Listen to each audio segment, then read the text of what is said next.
Thank you once again for making Locked On Cougars your first view and or listen of the day. If you have not done so already, why are you waiting on joining the Locked On Cougars Insider Group? We're having a ton of fun, having chats in the middle of a game. I'm passing along insider tidbits of what I'm hearing about BYU sports, football, basketball, and everything in between. And the best part is, it comes to your phone directly via text message.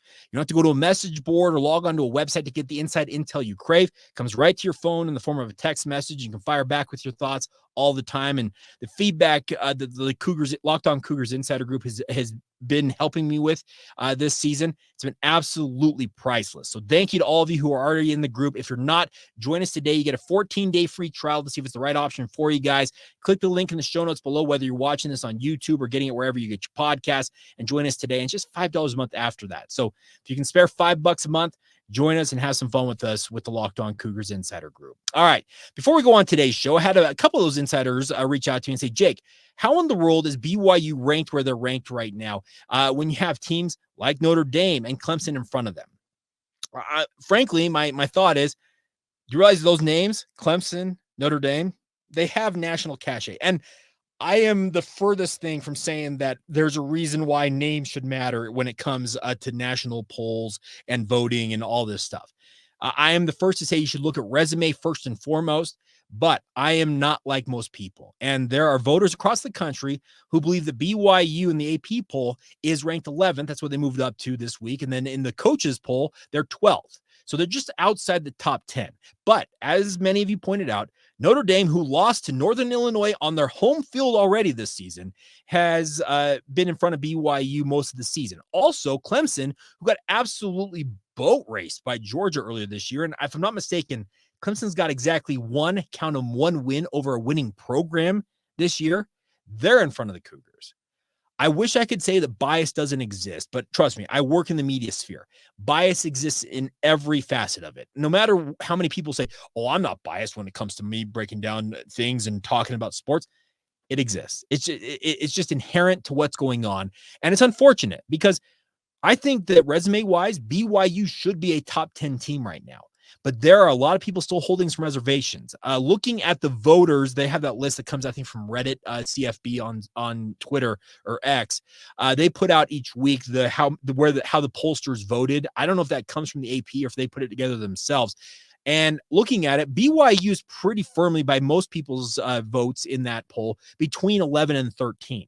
There is one voter, and I just closed out of it, that has BYU up at number 4 in the country. So there are believers. There are still people who are harboring some doubts about BYU. And the other thing is, if you look at our friends over at FanDuel, the opening line for BYU at UCF, when I saw it, was BYU minus 1.5. They think it's a near pick'em when it comes to BYU facing off against a UCF squad that's lost 4 straight games. There is still something out there when it comes to BYU that gives people pause. And I don't know what it is, because I've been breaking this team down as close as anybody, I feel like. And what I have seen from this team is they've got a whole new mindset. And as I mentioned earlier on in today's show, they have got this ability to compartmentalize. It feels like, okay, we're down 4. We got a minute 13 to go. All right, let's go to work. And they motor right down the field. Yes, it took some magic early on in that drive, but then they worked their way down the field methodically and win the game. And the best part about it was, yeah, there was celebration going on, but there were a bunch of those guys on that offense that I felt like, you know what? We did what we're supposed to do. I wish more people could see that from BYU. Maybe they'll see more of that against UCF this week, but BYU has to handle their business against UCF, because the sports books out there are not believing in BYU. Once again, they're 7-0. They're just outside the top 10. And somehow, some way, they are just a 1.5 point favorite over a team in UCF that has lost 4 straight games. It is crazy to consider that much of a disparity and them thinking it's going to be that close of a game. But there is something given national pollsters pause about BYU and the sports books. And I think it's just going to continue to be one of those things that BYU can hold on to and use as motivation. If I'm Kalani Sitake, I'm walking into the room, guys, we're 7-0. You see what the sports book think about us? Oh, they think we're in a practical pick'em against a team who's lost 4 straight games. And we've seen on the cut a couple of times this year, the Kalani Sitake that I wish he showed more when it comes to outward appearances. He's a congenial person just by nature. He is absolutely that person, but there's an edge to him, and he shows it with his team. And you see it, you've seen it in some of his speeches in the locker room on the cut editions they do from BYU football and the BYU media team.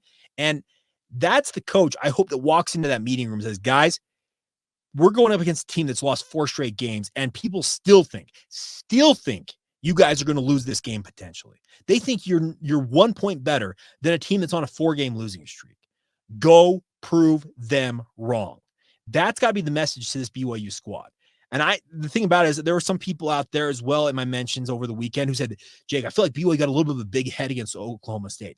If they did, they got a major scare, and that should humble them, and they should be back in the right mindset. But if not, Kalani can beat him over the head once again, proverbially, with this, saying that, yes, you're 7-0. You're practically a top 10 team, and people still think you're going to UCF and could potentially lose that game. That's some pretty high motivation to have in your back pocket. And there's going to be a lot of work to be done, obviously, as BYU heads to UCF, but it's one of those weeks. BYU has a bye week next week, so it's a game that Kalani talks about often, about this being an empty the tank game. Go out there, do your absolute darndest, and hopefully you come home going to that bye week 8-0. Be a pretty bad feeling to be 7-1, but that's the other thing about this. This is a BYU team that's supremely motivated, and I can tell that they are ready to go out there and prove the nation wrong, and I hope that continues. Maybe that Oklahoma State game maybe they did get a little bit of a big head, and they got a little too much in terms of like reading the press clippings and hearing us talk out there on social media and in podcasts and in the media about how good this BYU squad is. They got a scare. Will they use that as motivation? Will they use this really, really small line against UCF as motivation?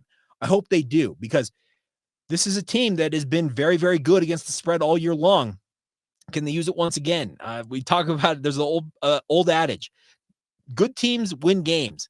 Great teams, they win the spread. They beat the spread. So we'll see what happens. I'm looking forward to this week. We're going to have conversations with guys like Connor Pay on the podcast. We actually just launched, by the way, just literally last week, the first ever edition of Locked On UCF came out. So we're actually going to talk with Mike Gittins later this week, get a crossover edition to get his thoughts on the Knights going into this matchup. So it's a full week, a fun week. And those of you headed to Disney World in Orlando this weekend, I am jealous. Enjoy your time down there in the sun. All right, that's going to do it for this Monday edition of the show. As always, appreciate all of your guys' feedback, your interaction, the support. We say it all the time, and it's just we're a broken record at this point.